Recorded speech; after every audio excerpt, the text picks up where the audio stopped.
देख रहे हैं इन डार्क राजकुमार के साथ। तो चलिए पढ़ते हैं आज की कहानी की ओर। दोस्तों, मुझे अच्छी तरह से याद है कि उस दिन मैं ट्रक लेकर निकलने ही वाला था कि मेरे खलासी का फ़ोन आया और यही इस घटना का एक गुड पॉइंट साबित हुआ। शाम का समय हो चला था। आसमान से सूरज की किरणें पूरी तरह से गायब थी। पूर्व दिशा की ओर से काला काला रूप मंडराने लगा था। उस वक्त सर्दियों का मौसम अपने जोरों से था। शाम होते ही कड़कड़ाती ठंडी ठंडी हवाओं के साथ एक गर्म जिस्म को ठंडा बनाने का काम करती। मैं आपको बता दूं कि उस वक्त मैं एक ट्रक ड्राइवर था। हालांकि इसके अलावा भी मैंने कई सारी ड्राइविंग की है। रात का वक्त था तो मुझे रास्ते के बारे में मालूम नहीं था और मेरा खलासी बस मेरे पास पहुंचने ही वाला था। हालांकि पहले मैं अकेला ही सफ़र करने वाला था, मगर बाद में मेरे खलासी का मूड बदल गया और अब वह ट्रक के साथ जाने वाला था। फिर मैं ट्रक स्टार्ट करते हुए निकल पड़ा। आज जिस गांव में मुझे डिलीवरी करनी थी उस गांव का नाम ठीक से तो मुझे मालूम नहीं है, मगर जहां तक मुझे याद है कि शायद उस गांव का नाम मायानगर था, जहां पर पहली बार मैं डिलीवरी करने के लिए रवाना हुआ था। हालांकि उस गांव का रास्ता मुझे तो नहीं पता था, लेकिन खलासी उस रास्ते के बारे में अच्छे तरीके से जानता था, जिस कारण मेरी समस्या काफ़ी हद तक कम हुई। लेकिन उस गांव की पहचान से मैं और मेरा खलासी दोनों ही अनजान थे। ट्रक स्टार्ट करने के बाद मैं ट्रक लेकर निकल पड़ा। रास्ता सोच से भी लंबा था, क्योंकि जहाँ तक हमने सोचा था कि वह रास्ता करीब 40 किलोमीटर तक का होगा, लेकिन हमारी सोच बिल्कुल गलत थी। क्योंकि जब हम दोनों उस गांव में पहुंचे तो हमें रात के लगभग 12 बज चुके थे। काफ़ी लंबा था वह रास्ता। जब हम उस गांव में पहुंचे थे तो हमें सारी चीज़ें बिल्कुल सही से दिखाई दी। सारा सामान ट्रक से नीचे उतरने के बाद अब हमें मायानगर से वापस निकलना था। उस गांव का क्षेत्र काफ़ी ज़्यादा दूरी में फैला हुआ था। वह गांव लगभग 12 किलोमीटर के दायरे में फैला हुआ था। जब हम दोनों डिलीवरी करने के पश्चात वापस मुड़े तो वहाँ का दुकानदार हमारे पास पहुँच गया और बोला, भाई साहब ज़रा संभल कर रहिएगा, हमारा ये गांव भूत प्रेतों का इलाका है, तो जितना संभल कर रहेंगे आपके लिए उतना ही बेहतर होगा। मुझे उसकी बातें थोड़ी अजीब लगी, क्योंकि जैसे मेरे विचार थे बिल्कुल वैसे ही मेरे खलासी के भी थे। उसे भी अंधविश्वास को बढ़ावा देने का कोई शौक नहीं था, क्योंकि हम दोनों ही भूत प्रेत आत्माएं इन सभी चीज़ों पर कुछ खास यकीन नहीं करते थे। अभी तो हमारी ट्रक उसी गांव के इलाके में थी जहां पर कुछ लोगों की भी चहल पहल थी, मगर बाद में हमारी ट्रक एक ऐसे छोर से गुजरने लगी जहां खंडर पड़ी जगह ही दिखाई पड़ रही थी, यानी कि सुनसान रास्ता और जंगलों से गुजरती हुई ठंडी ठंडी हवाएं ट्रक के अंदर दाखिल हो रही थी और हमारे ट्रक के अलावा कोई और साधन दूर दूर तक नजर ही नहीं आया। तभी ट्रक की हेडलाइट अपने आप ही ऊपर नीचे होने लगी और हमारा ट्रक जोर जोर से हिलने लगा, बावजूद कि वहाँ पर कोई गड्ढा नहीं था।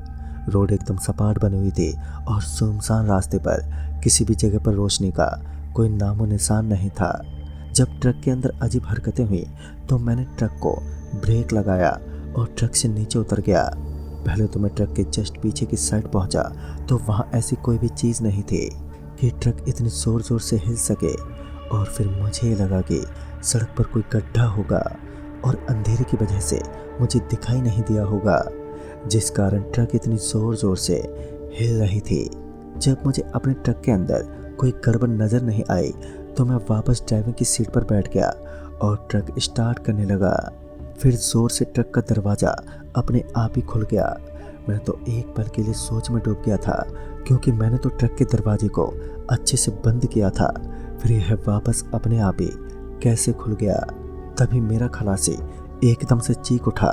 उसने बताया कि अभी उसने चांद की हल्की हल्की रोशनी में किसी सरकटे को घूमते हुए देखा है। मेरी तो हंसी छूट गई और बोला, अबे पागल है क्या, तूने कुछ ज़्यादा ही पी लिया है, जिस वजह से तुझे हर जगह पर भूत दिखाई दे रहा है। मैं इतना बोलकर ज़ोर ज़ोर से हंसने लगा। तभी मेरे ट्रक का हॉर्न बहुत ही ज़ोर ज़ोर से अपने आप ही बजने लगा, मगर ट्रक की चाबी भी ऑन नहीं थी। लेकिन इसके बावजूद ट्रक का हॉर्न लगातार बज रहा था। मुझे तो समझ ही नहीं आ रहा था कि आखिर मेरे साथ ये हो क्या रहा है, क्योंकि कभी ट्रक का दरवाज़ा अपने आप ही खुल जाता तो कभी ट्रक जोर जोर से हिलने लग जाती। फिर मेरा खलासी अचानक से ट्रक से नीचे कूद गया और वहाँ से भागने लगा। मैं भी उसके पीछे पीछे ट्रक से नीचे उतरा और फिर उसके पास पहुँचा। मैंने किसी तरह से उसे समझा बुझाकर ट्रक में बिठाया, लेकिन ट्रक के अंदर मुझे एक अजीब सी गंध आ रही थी। एक ऐसी गंध जो शायद मैं अपनी ज़िंदगी में पहली बार ही महसूस कर रहा था। इस अजीब सी गंध के चलते मेरी निगाहें पीछे की तरफ से आ रही कुछ किरणों पर पड़ी, तो मैं पीछे पलटा तो मैंने देखा कि पीछे की साइड एक लेजर लाइट चमक रही थी। रोशनी की वजह से मेरी तो गर्दन गर्म होने लगी और फिर मुझे कुछ जलने की सुगंध वहाँ पर आने लगी थी। और उसी वक्त मुझे महसूस हुआ कि मेरी शर्ट जल रहा है और फिर मैंने अपनी फुर्ती के चलते जल्दी से अपनी शर्ट को उतार दिया और ट्रक से बाहर फेंक दिया। अब तो मुझे भी लगने लगा कि ज़रूर इस गांव के अंदर कुछ तो ऐसा है जो हमसे छुपा हुआ है, लेकिन क्या मैं यही समझ पाने में पूरी तरह से असमर्थ था। मैं अपनी जली हुई शर्ट की तरफ देखने लगा और उस शर्ट के जलने के बाद मेरा खलासी अब बुरी तरह से कांपने लगा। अब उसे ऐसा क्या दिखाई दे रहा था जो मैं नहीं देख पाया, और फिर वो हुआ जिसकी उम्मीद मैंने अपनी ज़िंदगी में कभी भी नहीं की थी। ट्रक बिना चाबी के स्टार्ट हुई और फिर सामने की तरफ नजर आ रहे गहरी खदान की तरफ चल पड़े।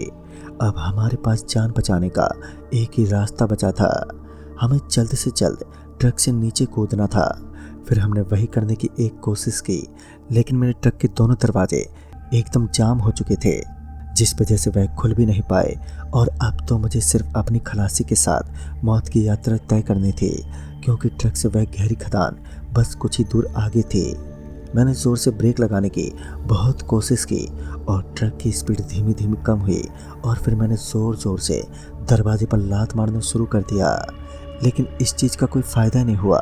ट्रक का दरवाज़ा बुरे तरीके से जाम हो चुका था।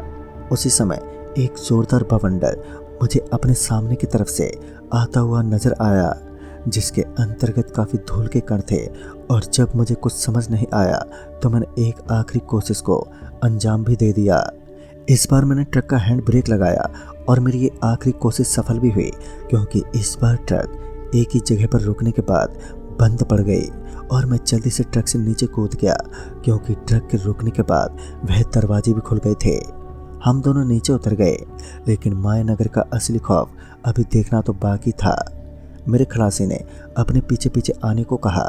उसकी हालत भी कुछ ठीक नहीं थी, लेकिन मैं उसके साथ साथ उसके पीछे पीछे चल दिया। हालांकि ट्रक अभी भी उसी खदान के पास ही खड़ी थी, मगर उसकी चाबी लेकर मैं खलासी के पीछे चल दिया। वह हाँफता हुआ तेज गति में किसी सुरक्षित स्थान की तलाश में लगा हुआ था, लेकिन यह मायावी संसार था और यहाँ पर कुछ भी हो सकता था। और एक बार फिर मुझे अपने पीछे पीछे किसी के कदम पटकने की आवाज़ें सुनाई देने लगी, और जब मैं पीछे पलटा तो मेरी सांसें ऊपर नीचे होने लगी, क्योंकि मैंने देखा कि मेरा खलासी बिल्कुल मेरे पीछे पीछे चल रहा था।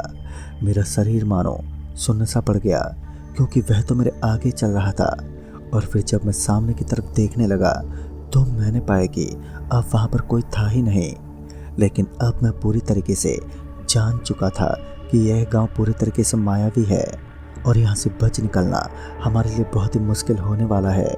फिर मैंने तय किया कि अब मुझे उसी फैक्ट्री की तरफ वापस चलना चाहिए जहाँ मैंने डिलीवरी की थी, क्योंकि यही एक बेहतरीन तरीका था यहाँ से निकलने का। बाद में मैं वापस पीछे मुड़ा और उसी फैक्ट्री की तरफ चल पड़ा। शायद आज मेरी जिद की वजह से मेरी जान गले तक अटक चुकी थी, क्योंकि मुझे पहले काफ़ी चेतावनियाँ मिली थी, मगर मैं किसकी बात मानने वाला था। अब मुझे किसी भी तरह से बचकर तो निकलना ही था। फिर मैं अपने खलासी के साथ थोड़ा नॉर्मल होने की कोशिश करता हुआ आगे की ओर बढ़ने लगा। मैंने उसका एक हाथ पकड़ लिया ताकि फिर मैं किसी काली ताकत के शिकंजे के जाल में ना फंस सकूं। तभी मुझे एक काला साया मंडराता हुआ नजर आया, जो लगातार मेरे सर के ऊपर मंडरा रहा था। मैंने उसका हाथ कसकर पकड़ लिया, क्योंकि मुझे तो डर लगने लगा था, क्योंकि मेरा गला अब सूखने लगा। लेकिन यह काला साया हाथ धोकर मेरे पीछे पड़ा हुआ था। अब हम दोनों को बहुत ज़ोर ज़ोर से हंसने और चीखने की आवाज़ें सुनाई देने लगी थी। मैं धीमे धीमे पीछे पलटा तो मेरा शरीर थर थर काँप उठा, क्योंकि मैंने देखा कि एक उड़ता हुआ पक्षी जैसा कोई हमें घूर रहा था। मैंने अपनी तरफ से पूरी ताकत झोंक दी और रास्ता काटने लगा। और वहीं थोड़ी दूर आगे जाने के पश्चात मुझे रोशनी दिखाई देने लगी, जिसकी रोशनी उस भयानक अंधेरे में गांव में चारों तरफ दिखाई दे रही थी। और ठीक से देखने पर पता चला कि वह एक अस्पताल था और उसी के बगल में एक छोटा सा ढाबा बना हुआ था। लिहाजा मैं उस ढाबे की तरफ ना जाकर अस्पताल की तरफ चल पड़ा। जब मैं अस्पताल के अंदर दाखिल हुआ तो कुछ पेशेंट नजर आ रहे थे। हालांकि रात होने की वजह से चारों ओर लोगों की संख्या बेहद कम थी। फिर हम दोनों ने किसी से इस बारे में बातचीत करना ठीक नहीं समझा, क्योंकि हमें लगा कि शायद हमारी बातों पर कोई भी विश्वास नहीं करेगा।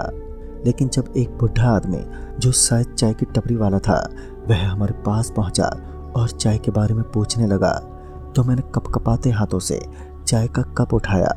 लेकिन शायद वह बूढ़ा आदमी समझ चुका था कि ज़रूर इनके साथ कुछ पैरानॉर्मल हुआ है। और तब से मैंने उस बूढ़े आदमी को सारी बात बताई। उस भले आदमी ने हमारी मदद भी की। हम पूरी रात उसी चाय वाले के पास बैठे रहे और सुबह होते ही वहाँ से निकल गए। लेकिन आज भी लोगों का कहना है कि वह इलाका पूरा भूत प्रेत से बाधित माना जाता है। तो दोस्तों, इस कहानी में बस इतना ही। तब तक के लिए बाय एंड टेक केयर।